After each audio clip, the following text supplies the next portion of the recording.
गुंडगिरी करून कर्ज बुडवणाऱ्या प्रवृत्ती दिवसेंदिवस वाढत आहेत. अशा प्रवृत्तींना रोखण्यासाठी त्याचबरोबर सावकारी विरोधात सहकार बळकट करण्यासाठी पतसंस्था आणि बँकांमधील कर्मचाऱ्यांनी एकत्र येत पतसंरक्षण परिषदेचं आयोजन केलं आहे.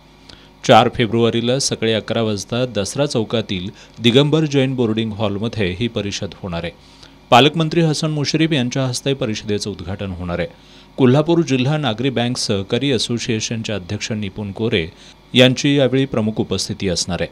बँक एम्प्लॉईज युनियनचे अध्यक्ष अतुल दिघे यांनी पत्रकार बैठकीत ही माहिती दिली. बँका आणि पतसंस्थांकडून कर्ज घ्यायची आणि कर्ज बुडवण्याचा काहींचा व्यवसाय बनला असल्याचा आरोप दिघे यांनी केला आहे. या परिषदेत कोल्हापूर जिल्हा नागरी सहकारी पतसंस्था फेडरेशनचे कार्याध्यक्ष अनिल पाटील त्याचबरोबर या क्षेत्रातील तज्ज्ञ व्यक्ती मार्गदर्शन करणार असून या परिषदेत ठरावही केले जाणार आहेत. जिल्ह्यातील पतसंस्था आणि बँकांच्या प्रतिनिधींनी या परिषदेला उपस्थित राहावं असं आवाहन दिघे यांनी केलं आहे.